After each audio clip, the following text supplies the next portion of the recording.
rise for the pledge. I pledge allegiance to the flag of the United States of America and to the republic for which it stands, one nation, under God, indivisible, with liberty and justice for all. Ms. Gardine, could you do a roll call? Yes. Get my little specs on here. Wonder Gem. Here. Van Eck. Here. Steffes. Here. Gardine here. Campbell. Here. DeHaan. Here. Hybor. Here. All present. Thank you. Please note, as a courtesy to the members of the audience and the Board of Education, please silence your cell phones. Public comment will only be able to speak during public comment if signed up. Do we have any new ones, Mr. Merkel? Thank you very much. Item number 1, the approval of the agenda. Can I get a motion? So moved. Support. All those in favor? Yes. Opposed? Number 2 is the consent action agenda. Can I get a motion? So moved. Support. All those in favor? Yes. Yes. Opposed? All right. First item on here in the regular action agenda is the MHSAA membership resolution for 2025-2026. Is recommended the Board of Education. I'm sorry. Apologize. Got that one handy? Recommend the Board of Education approve the Michigan High School Athletic Association membership resolution in order to join the association for the 2025-2026 school year. Can I get a motion? So moved. Support. So this is an annual thing. The Michigan High School Athletic Association asked us to approve this resolution. This resolution allows us to participate in MHSAA sponsored tournaments for the 25-26 school year. There's nothing different on our form other than the change of date. So, yeah. All right. Any questions or discussion? I got a quick question for you. I had a discussion with a parent yesterday, and I've never had this question before. Is why don't we have a 6th, 7th, or 8th baseball team? I said we've never had it Yeah. because of Little League and Right. travel, Right. and Little League has seniors. Yes. But I don't know if they still do. I don't know. Because seniors used to be 9th and 10th. Yeah. So, anyway, Okay. I've never had that question before, but Yeah. was interesting. I've never heard that question before from somebody, so I think it's pretty standard practice. I said I don't name another district that has it, and then we can look into it. Yeah, So, yeah. John, did you have something? I got an email from Kim Morton, because I had talked with her. She's going to pick up more of her role as an athletic director of the middle school. She's going to pick up more of the community football. And I asked her, because I talked to the same person about baseball. And I said, do your ADs talk about that? Do your middle school ADs talk about what would it look like to have a competitive baseball and softball team at the middle school level? And they had some dialogue about it at their last meeting. I think it's a step in the right direction to see if you can get there with from a school standpoint, but they started talking about it, and I've never heard our middle school ADs talking about that. They talked about it at their last middle school OK conference athletic directors meeting. yeah, there's a few parents apparently talking about it, and so, When my son was in 8th grade, we did do a community ed version. We set it up through community ed, and then we played schools around here that had a community ed team. So Bobby Gable and I set it up through the community ed. you want to do it again? And softball's done that. Softball's done that a little bit Yeah. as well. I don't know if they're doing it this year, but they've done it a little bit. But that was on the parents, that was on, right, him and I to do it, and then we worked with Grandville Little League to have access to their field. We didn't have to pay for it, but we had access to the field. Was that just in lieu of doing travel then? Or how did Oh, that? we did Okay, it I know both. was during the year. It was like early, really early, like basically in the same time as a high school season. Yeah, interesting. Huh. And that's one of the barriers in playing middle school, baseball, soccer, whatever, you can't play club at the same time. Yeah. Community ed, you could. Yeah. Yeah, I mean, that's why community ed worked. That's why it worked. But anyway, what they're looking at is it even feasible to do it competitively so that your kids can start to play together earlier. It'd be nice if that opportunity did. Cool, thanks, Jen. Gotta have parents like that. Like coach. That's your I second would love offer to. tonight. Wow. He would love to. We'll see in a couple weeks how my workload goes. There you go. Awesome. Any other questions? All right. All those in favor?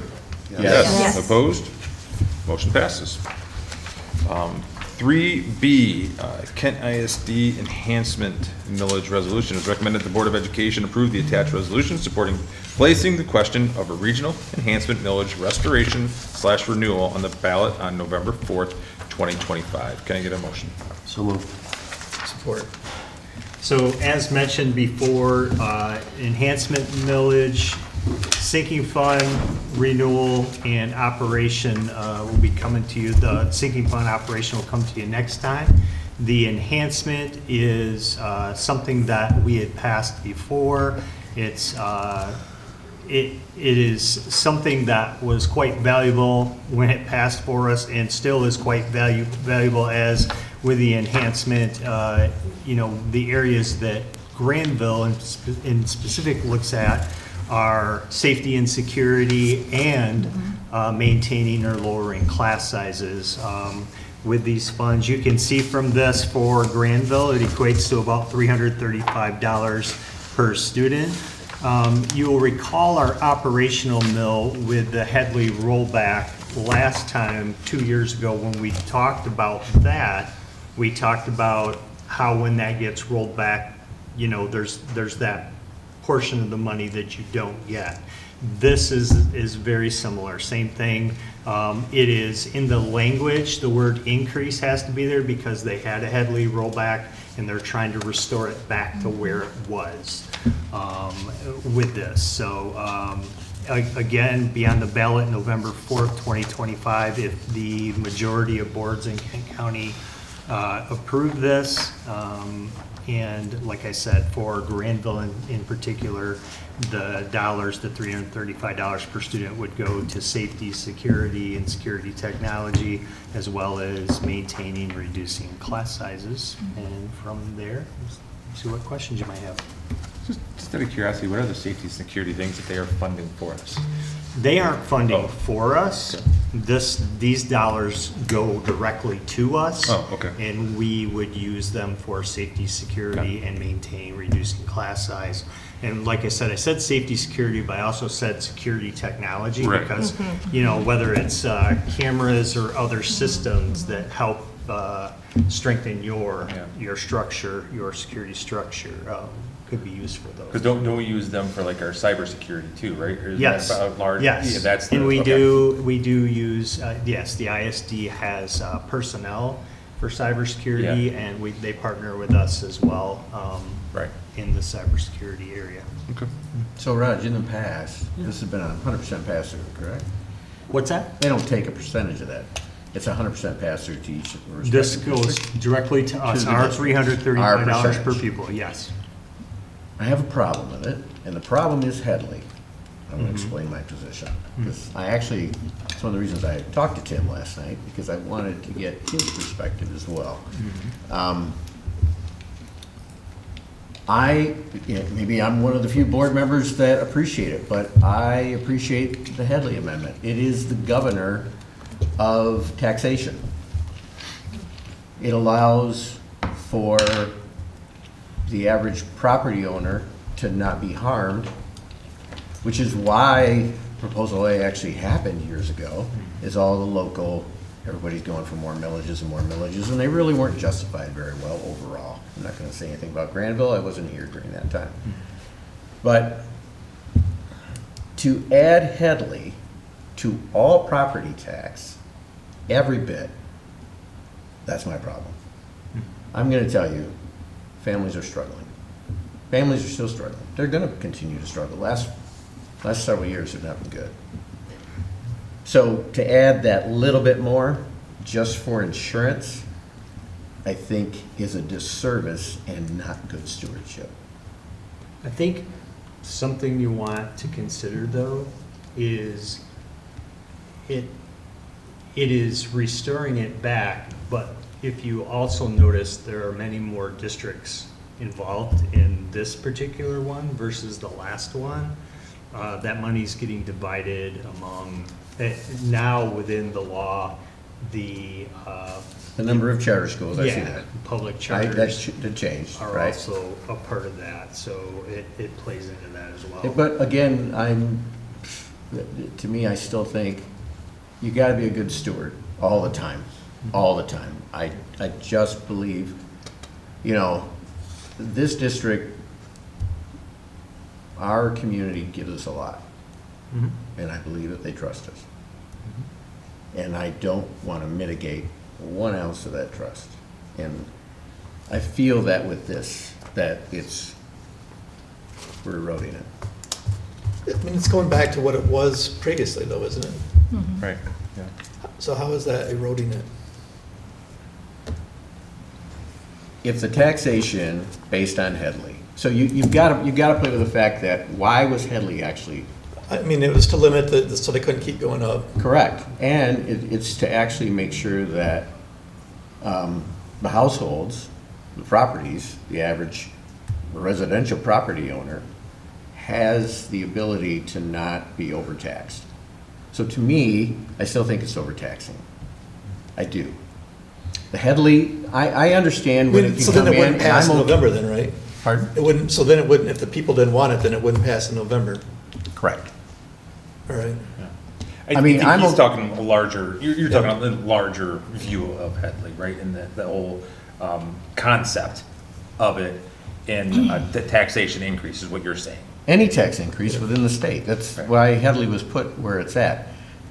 To me, I mean, I was originally against the supplemental. I bought into it.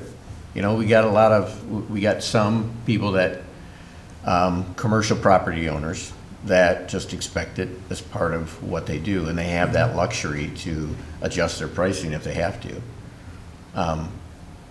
Families don't have that ability. They have a set budget that they have to deal with. And to me, if I can help stay that from being negatively impacted on them, then that's my voice. This money is, you'd already have this in your budget proposal though, right? Yeah, this money is a general fund revenue.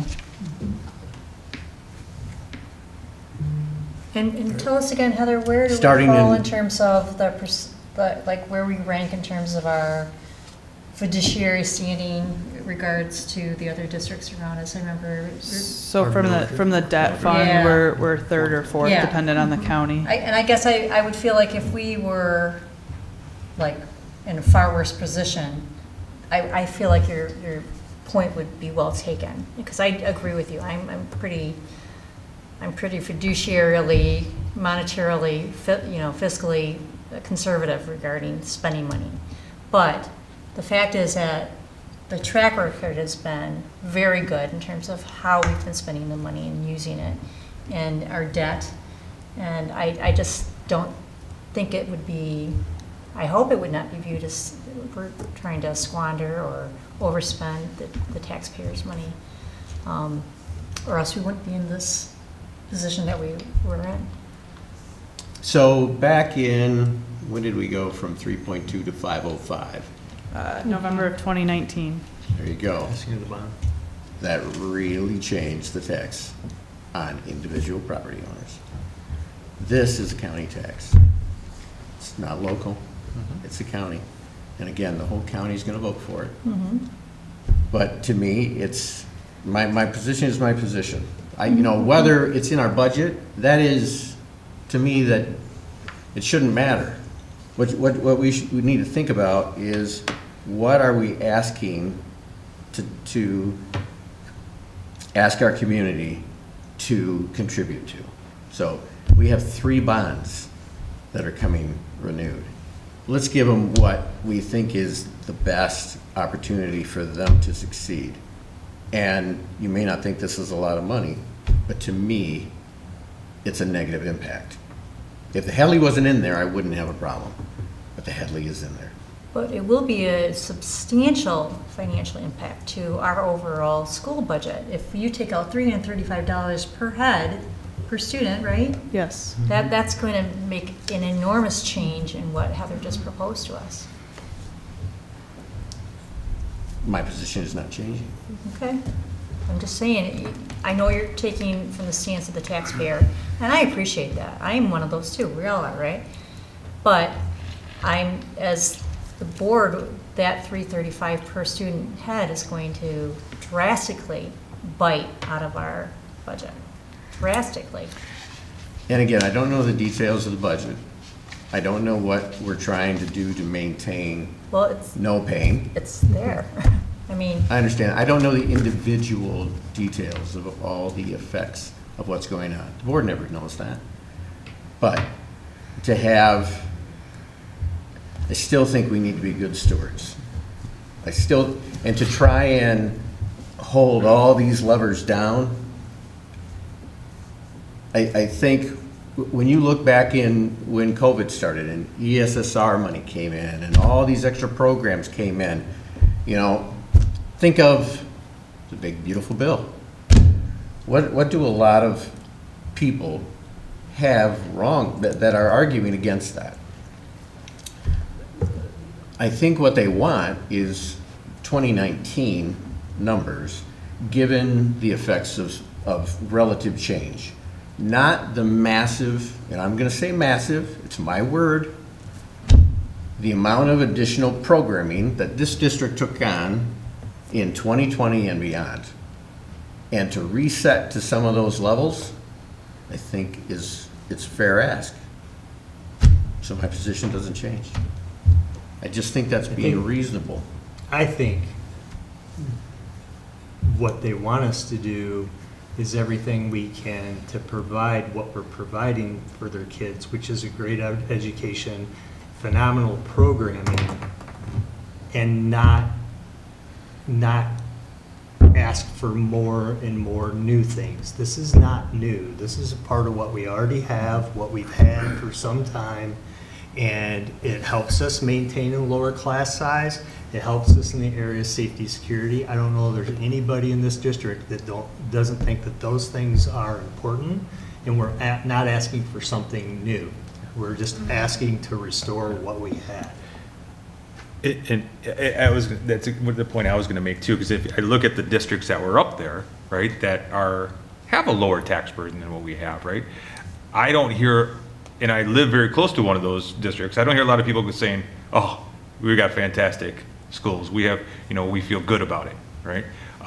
Where people do come to Grandville and they're, holy cow, you guys are doing something right, and we're still the third lowest in Ottawa County and fourth lowest in Kent County.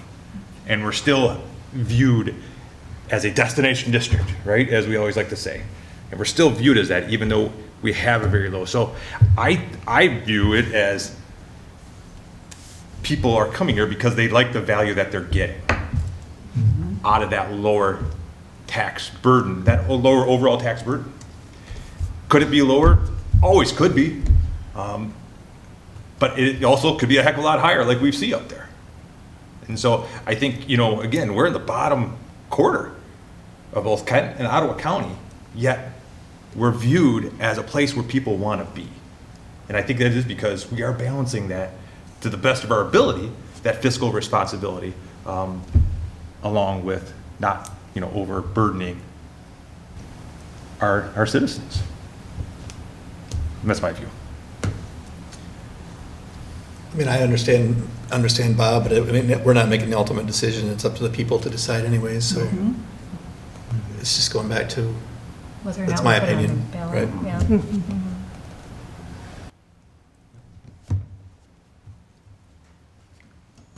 Yeah. All right. Any other discussion? All right. All those in favor? Yes. Yes. Opposed? No. Motion passes. 3C, the transportation paving. It is recommended that the Board of Education approve additional paving updates at the transportation facility for a total of $207,554. Contract should be issued as follows. Advanced Excavating for another $99,550 and Riley for $108,004. Can I get a motion? So moved. Support. And Heather and Ryan are here to. Yeah, so I'll start off with this, and then we can turn it over to Ryan for the technical questions. As we continued through this construction project, the area highlighted in green is what was bid for replacement. And the more and more we've seen what is going on in the area highlighted in purple, it is in need of replacement as well. A lot of the heavy trucks going over it and the buses, et cetera. So what this will do is it will set us up nicely for the future in terms of when you have to replace, you'll be able to replace it versus based on like north and south. And in addition to that, because of the timing and the need to get this going, we already have these companies on site. And we did do due diligence and get additional pricing. The problem is that they're already mobilized on the site. So we've already, that cost has already been what was previously approved as part of this project. So there are savings from that aspect to go with who's already on site. Heather, how's the project running with regard to budget? This project is doing well in regards to budget. We did strategically do some ad when about the time that Wyoming Bus Garage had their fire. We were only at the time going to what's it called? I'm losing shoot. Sprinklers? Sprinklers and then the Fire suppressant. yeah, and the Weller Bay only, but then decided to add that. So we did have a change order for that. But other than that, it's been going well. There haven't been a ton of change orders for this project. So Who's doing the majority of the asphalt work there so far? Is it advanced. Advanced? Yeah. And just to speak, if you can slide it up, and there's a little bit to where the purple's showing. Yep. At the top there, on the top left, the small square up there is currently will be our new office that's been rebuilt. And in that area, just to the left of the building A up there, that whole section has been closed off because of proximity to the building. And usually when our buses come in from the left-hand side of the page and make their way in, they can circle to the left to go to the canopy, which is above the top of the screen there, where they park. Because of the project, the buses for almost the entirety of this school year have had to go down to the right and travel through this purple area that's over here. So we essentially doubled the workload that was on the asphalt with all our buses going through there. We have police and fire that are there that use our pumps that, it's a shared service that we, take care of. Fuel for them, obviously we charge them, but so we increase traffic going through there, kind of right where those circles are all right, rather is right there down through there. That area has started to kind of spider web a little bit in the asphalt, and you can start to see a bunch of small cracks that are in there, and that just invites for water to make its way in there, freezing, contracting.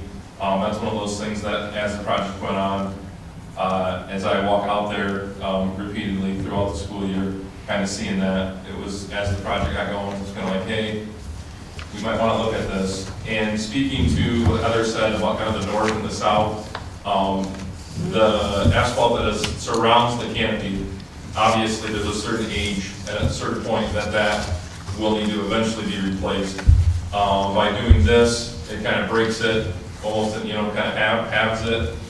That can be something that we build in later on down the road, and then eventually, when the service life of this asphalt comes to be, it will be all one solid area where it can all be done at once. And when you take on a project like this, space to park the buses. We've learned to be extremely creative this year in finding enough spaces to have our buses parked, our personal vehicles parked, to make it happen on a daily basis. And so just this breakdown for down the road, if you need to do the asphalt on that side, this being done over here, parking everything on this end, makes it feasible for a project in the future, if you were to split it up again. So, like Heather spoke to, you have the equipment, you have the people there, they're on site. It's a little additional to what was originally there, but there's, in my professional opinion, there is a need for it at this point. With, just out of curiosity, with the reconfiguration of this, there is an ingress egress, correct? Does the roofing company share any of those drives, or do they have their own? So if you will come down here a little bit, they have their own drive, and it runs along our fence line, and then that's our road, right? Yeah. So this is gated, and this is where we'll cross, and then we'll come down around the storage units and out.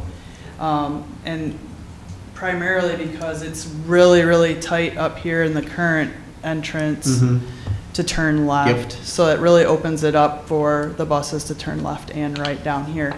But there's a road along here that is theirs, that butts up to our property, but this is an easement that we have written into that purchase, so. Thank you. When we do a building, we have like a 10% contingency. Is there any reason why we don't use that, or is there no difference in terms of budget, or we used that up already? Well, that's why I put sinking and bond on here, because I can tap into that, but because of the dollar amount and because of the fact that they're on site and timing wise, it's really too tight to do a formal 2-week bid process. That's why I wanted to bring it to you. Which is why I asked where we at with it, right? Because it said sinking and, so are we over budget? That was, No, we're not. okay, it's just there in case you need it. Yep. Got it. What's the warranty? Do they warranty their work? I mean, everything interaction that I've had with them has been take care of what you need as we're going, but I haven't had to, put in an order to say, hey, we're looking at this isn't, up to par, I haven't had any experience in my time with them to call it back, correct?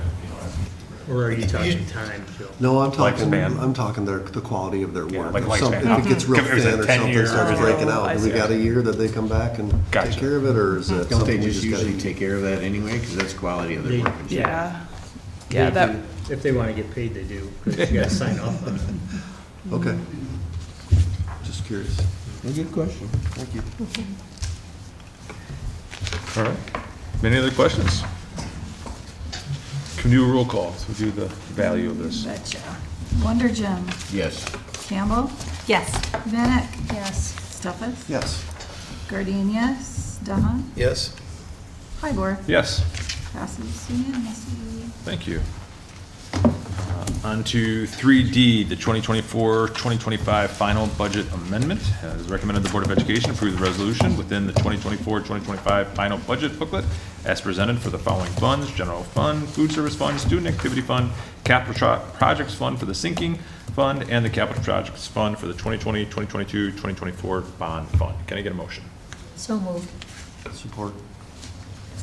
And so as you know, we had a budget workshop. We reviewed part of this and also looked ahead. So Heather, anything else you want to add to this?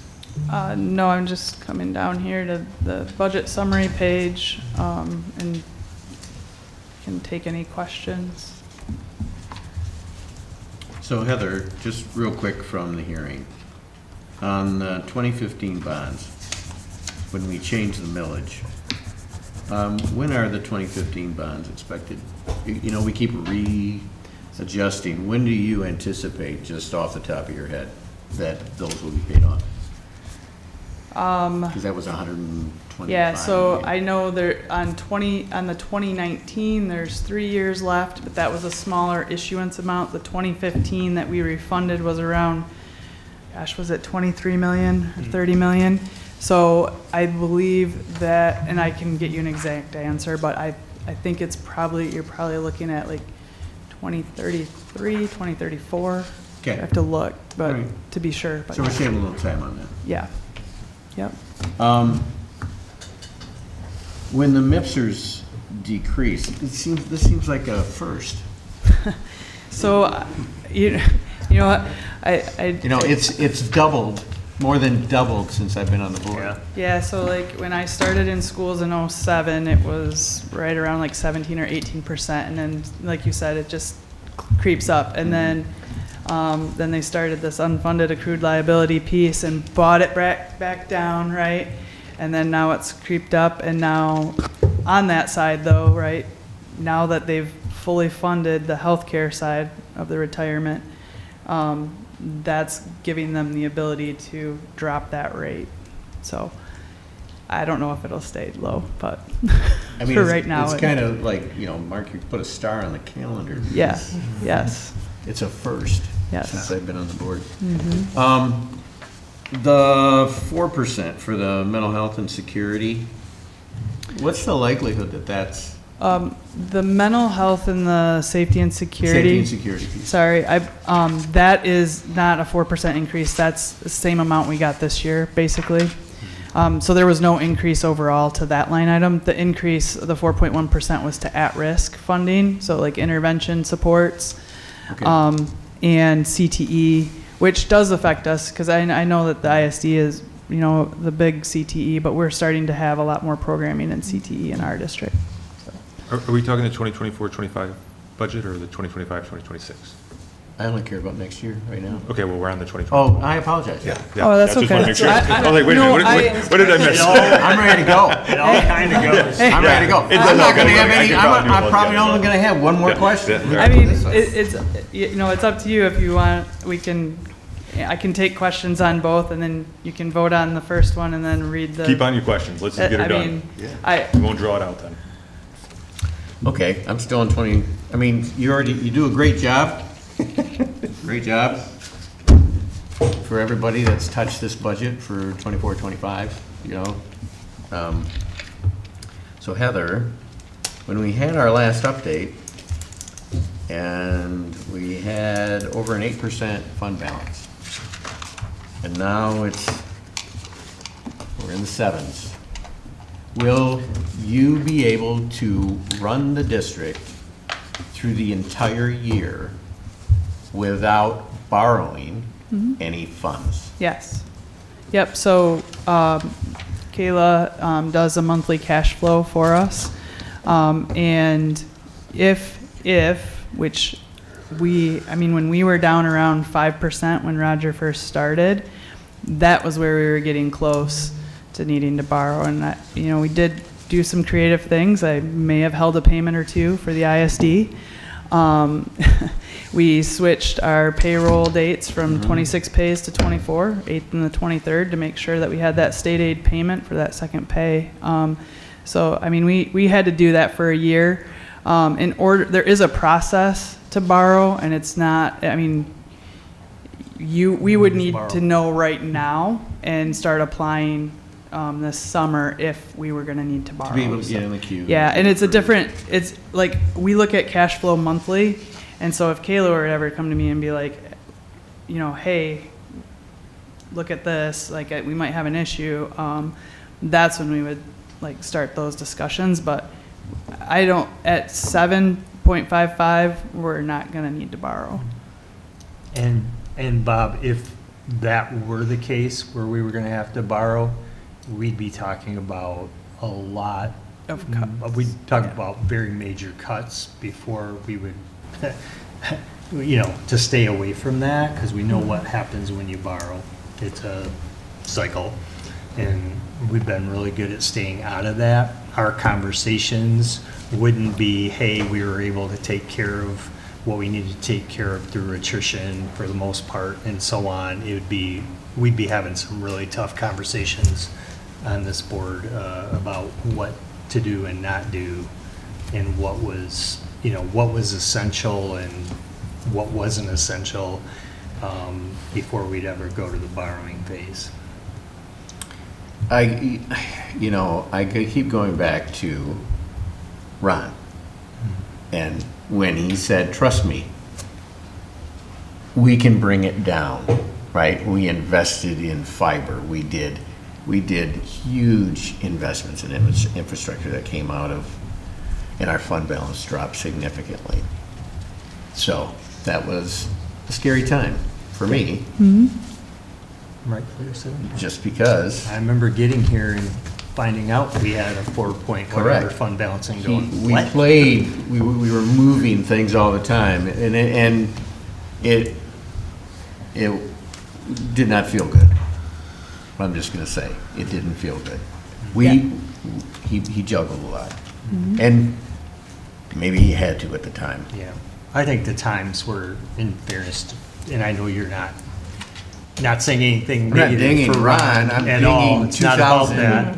Right, it was the 2008, times. It when was tough. banking, Yeah. Mortgage. we lost 2 major banks, right? Huge investment firms.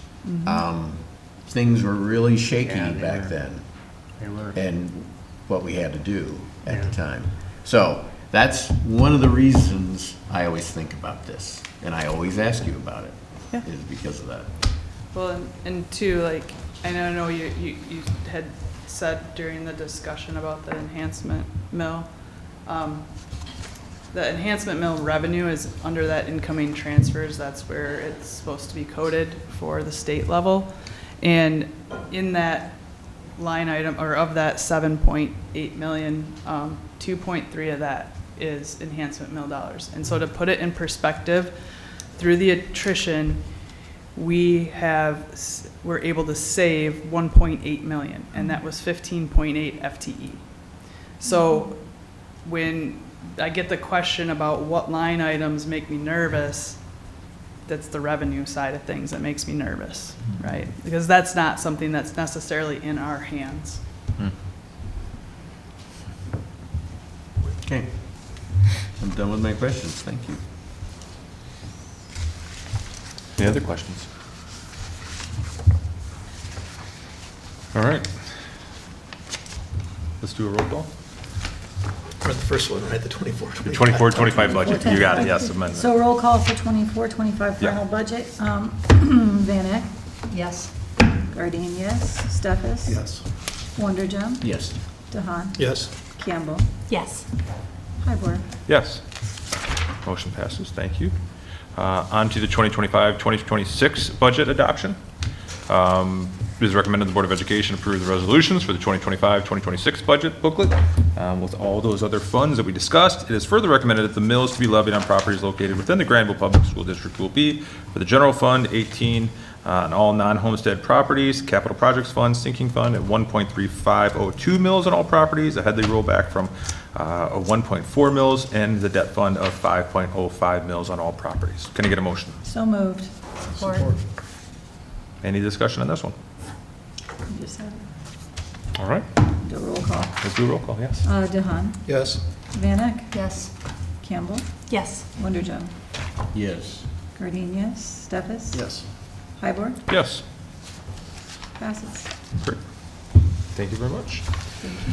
That's all of our regular action agenda. And number 4 is the reports discussion for the engagement strategy report. Clarity.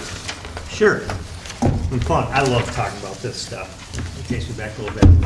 Just want to talk to you a little bit, as the year's gone on, we talked about how we were focusing on engagement strategies, looking at different engagement strategies. And tomorrow we have our retreat with our principals, and in the morning I'm going to do a more detailed presentation on clarity and what that is. And it really, in a nutshell, when you look at this, clarity is being clear about what you want students to know and be able to do.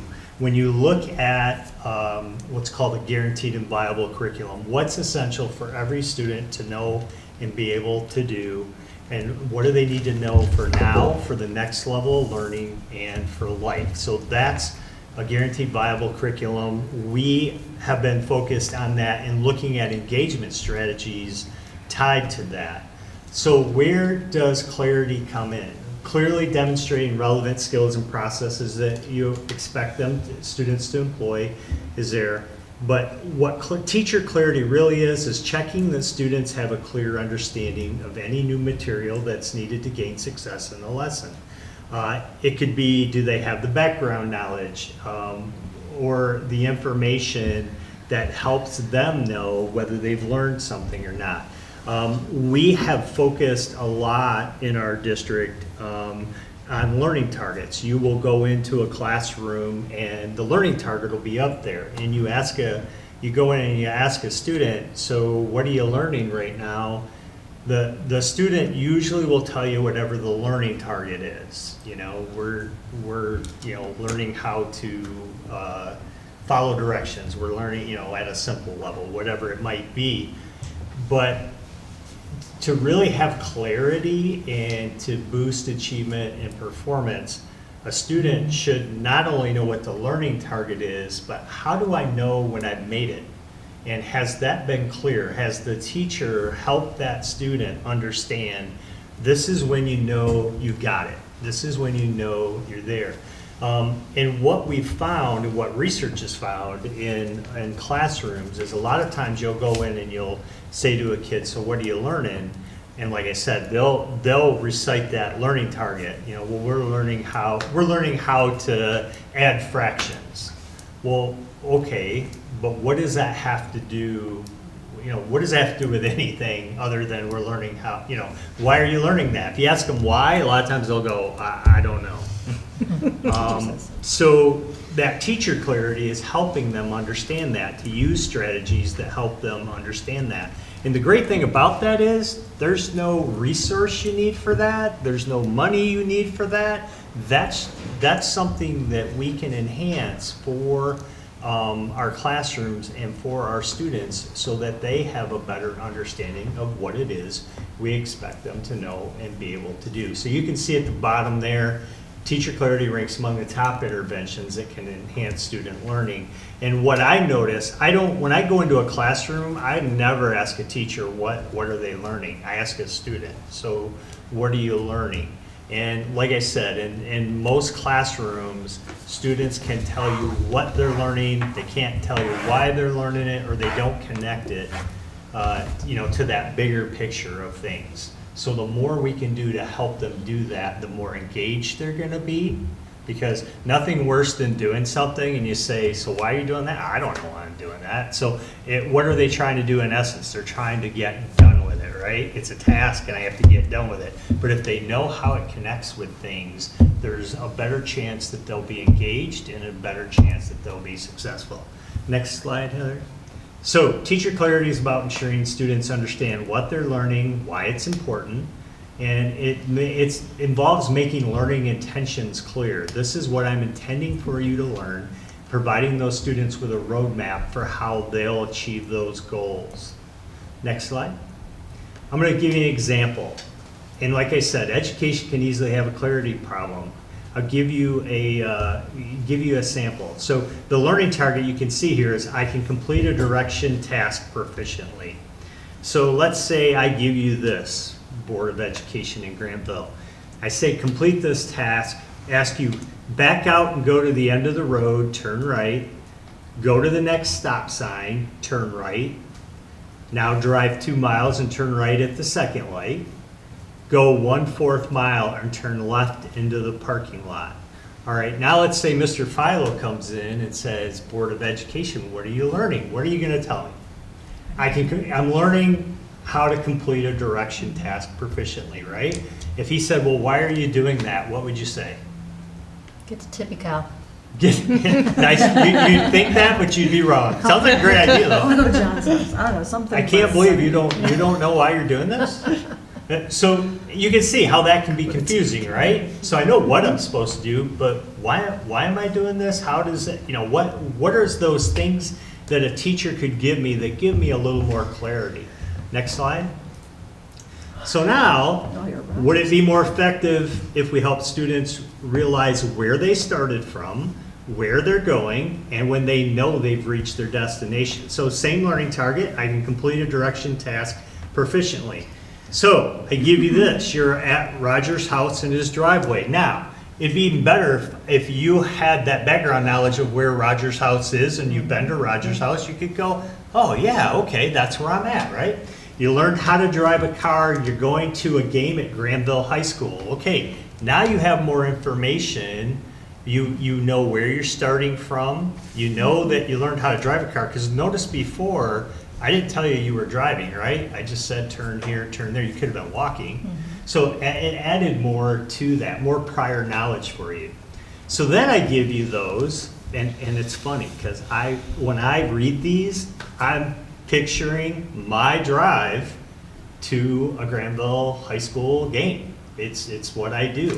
It's back out and go to the end of the road, turn right, go to the next stop, turn right, drive about 2 miles, turn right at the second light. I go a 4th mile and I turn into the Grandville High School parking lot. So I know I've arrived, right? And with you, if the success criteria here was when you make it to the Grandville High School parking lot, you know you're there, right? And like I said, this is a very simple piece, but if kids know that, they know if I get to this, I know I've learned this, I know I've arrived. And we often don't provide that clarity for them to help them understand that. So this is much different if I ask you what you're learning, because you have some of that knowledge, that background knowledge, you have more information, it engages you more. When I read these directions, like I said, they mean something very different to me than they did to you when you were just reading directions off, right? So it helps connect that piece. And that's what we're trying to do more of. That's what we're gonna try to focus on. Here are some strategies teachers use. You can see a math lesson. Today I'll use my problem-solving skills so I can divide whole numbers that have remainders. I got it when I can explain what the remainder means in a word problem. So just using today I will, so I can, I got it when, that's a strategy to help students have more clarity of what it is that they're learning. Next slide. This is another way people do it. We're learning this so we can do this, and we've got it when this. So like I said, it's not rocket science, and it doesn't require a lot of training. It doesn't require a lot of resources. It's just being focused on it, and that's what our goal is going into next year. Is there, I'm gonna say, sometimes something so simple, somebody can't solve it, right? Uh-huh. So this is pretty simple. Yeah.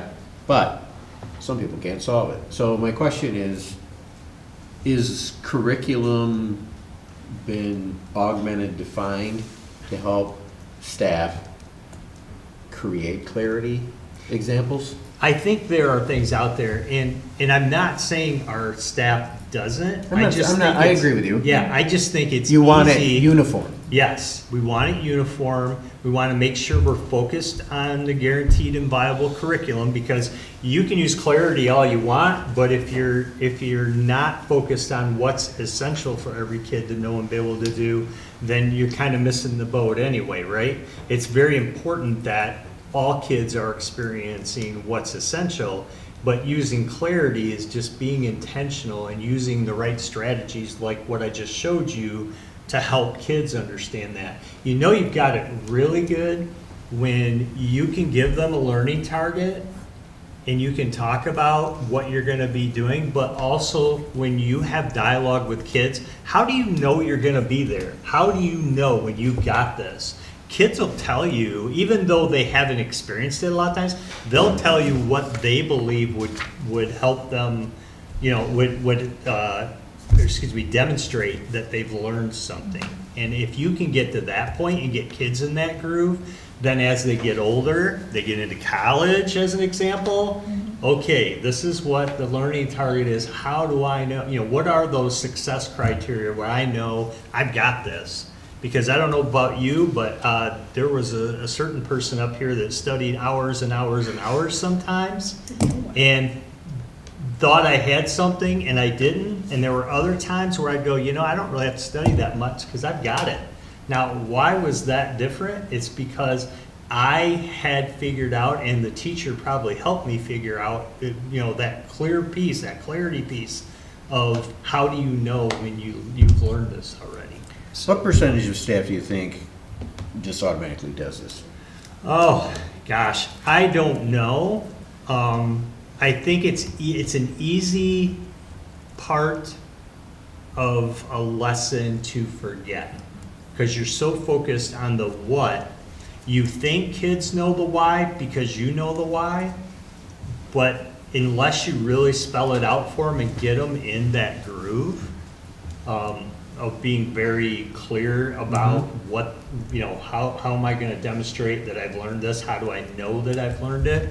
If you haven't really focused on that, then it can easily miss the boat, whereas you thought they got it. That's what happens when, a teacher will have an amazing lesson, and then let's say there's a quiz or some kind of checking for understanding, and the class totally blows, they totally bomb whatever the assessment is, and the teacher goes, man, that was a great lesson. And a lot of times it just might be the kids weren't clear on how were they going to demonstrate that learning that shows that they understood it, so it's just a disconnect.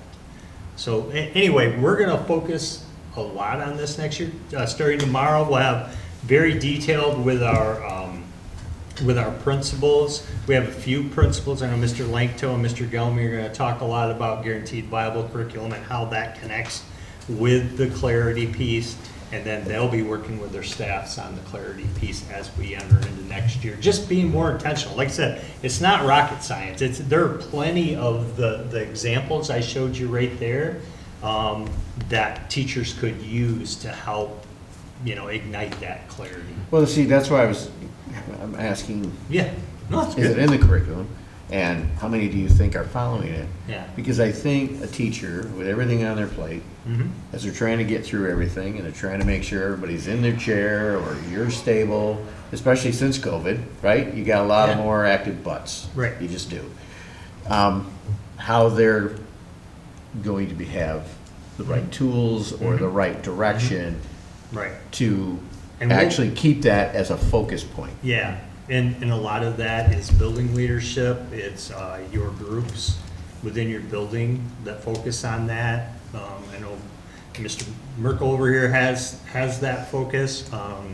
It's just keeping it at the forefront, because what gets watered, the grass is always greener where you water it, right?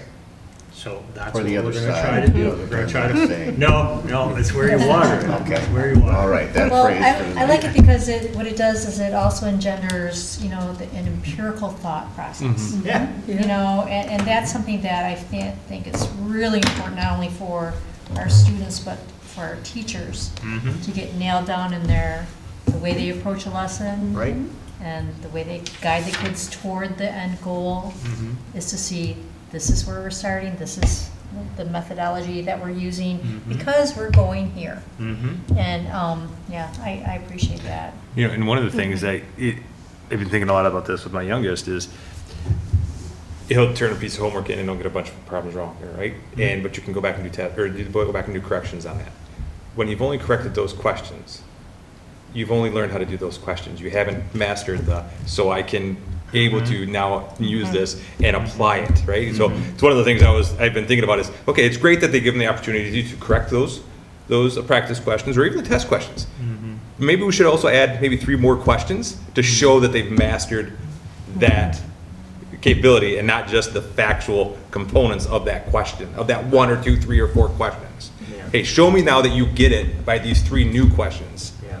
then I'll give you the credit for doing those test corrections. I don't know, but I think that what that does though is goes to that last piece, that now you can apply this Right. learning appropriately as opposed to just reciting something. Right. Anyway. And like I said, there are plenty of strategies like those out there at all the different levels. So it's, again, sharing, providing those. Our staff already, some use and might say, well, I use this one, or I use that one. Yeah. Just being able to collaborate and share will make us all better. Well, so in that process, when you're doing that, are you going to also, because I think some of the biggest components, I think that's clear as a bell, what you laid out there. But some of the biggest components that come into play then are, what are the resources that the teachers use to guide these kids on that path towards that goal? Is there going to be consistency there? Is there going to be consistency in terms of their professional training and using those and implementing those tools? I think sometimes as a former teacher, that's a thing that could be a stumbling block to getting an entire staff on board and to make sure that the percentage of students or teachers that are using this whole methodology or pedagogy is really high. Yeah. Because if they don't, they might understand that, but then they still, I only have this that I can use. If they feel unable to move forward into using more creative ideas to prove mastery. I think that's sometimes where I have seen in my experience, where teachers, they don't go that next step into following that because they don't feel like they either have enough training or they have enough of really substantial materials to use at their disposal.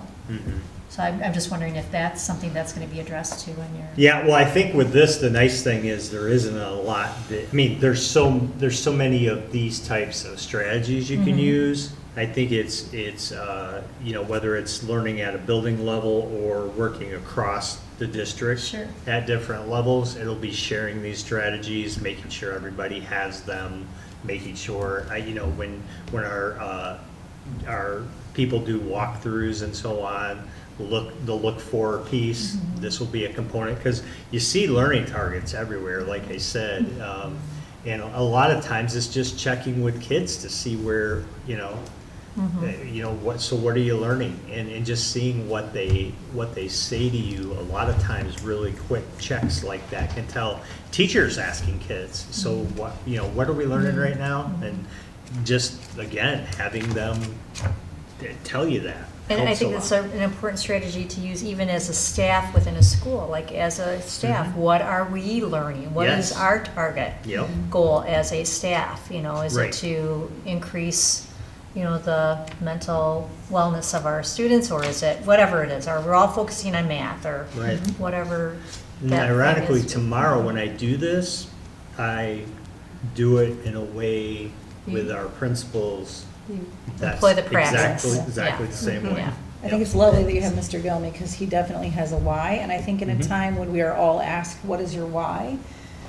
To make that naturally go into a classroom, what is the why of this lesson? What is the why of our targets? That's just, it's great. I'm sure Mike will be. And you'll remember when we talked about the horizontal focus model and I observation, that fourth tier of you made it for our teachers is related to performance scales. And what you saw there are examples of performance Success. scales. At what level do I know that I've known it, that I know it, and can I walk in and ask the kid, hey, what are you learning? Well, how does that apply to things? What does that mean? We'll be able to gather quick information, and it should, by pushing it back toward the evaluation side, help us to stay focused on, are we all doing this? And if we're not doing this, how do we know that we're not doing this? Because we should be able to pull data that tells us that based on the scaling scores that we get for our staff in and around the highest score they can get inside any one of those elements related to expression. So it's the right time. Teresa Waterbury introduced me to learning targets. For those of you that remember, Me Teresa too. Waterbury, Me too. right? It was 2003. So we've been working on and talking about learning targets in professional learning communities for a long time, for we're at a point where it's time to move into that next lesson. Goodness.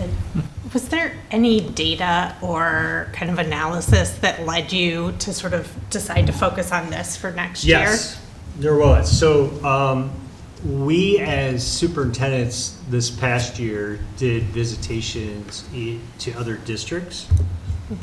And we had discussions around that with Tammy Campbell. Tammy's a former superintendent out of Seattle, strong in teaching and learning.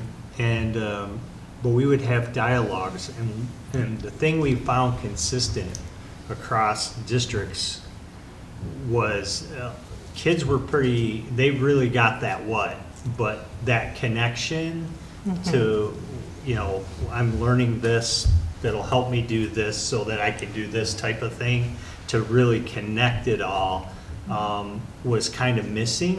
And then when you would talk to teachers about it, they'd say, I thought they understood that, but the teacher understands it naturally. But some kids might understand that, but does your kid who's the least engaged in your class understand that? Because if they did, they might be more engaged. It might make them more engaged because they understand not just, we're adding fractions. They know why they're adding fractions. And that's, again, an engagement strategy. So that's what really connected us, was just through that. I came back, had discussion with our people, and within one of our buildings, we did that same type of thing, and the responses were very similar. We're adding fractions today. Okay. But if you asked them, why are you doing this? A lot of times they were kids, I wouldn't say all kids were, but there were a group of kids at times in classrooms that just were unsure. I don't know why I'm doing this. Yeah. I'm doing it because it's a lesson. It's on the board. Right. So we want to try to get beyond that. And like I said, it's not that difficult. It's a pretty quick strategy, high engagement, high impact strategy that a teacher can use. And so if we're intentional about spending more time with it, we think we can move the needle some. All right. Anything else? Hope you have a good session. Yeah, I'm excited about it. Look forward to it. Ask what's the Y for calculus? The Y for calculus? Yeah. College. Mars. Yeah. Michaela, do you know the Y for calculus? I think it's a lot of the process, How the to standard mathematical practices type stuff. So I had 4 calculus classes in college, and I Problem could memorize the steps and how to do it all, but I couldn't tell you how to use any of it. How to apply it. You know what I heard once is that math is a second language on understanding functions. So it's like, it's a whole new language. You have to learn those. It's also musical. Understanding what? Music too. Understanding what, did you say? Functions. Oh, functions. Yep. Well, How I things laughed work. when we had a student teacher, and I can't remember what class it was, and he did Spanish and he did algebra, but he was like this really super smart kid. He was coaching soccer for us as well, but he was telling us the class he had was like calculus 5 with imaginary numbers.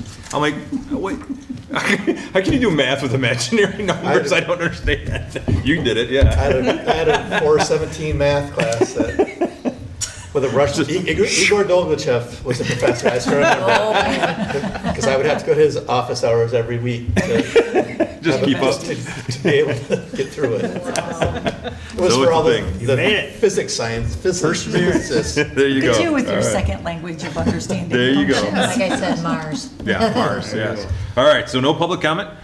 So the next regular meeting of the Grandville Board of Education will be Monday, June 16th, 2025, the Administration Building. We are adjourned.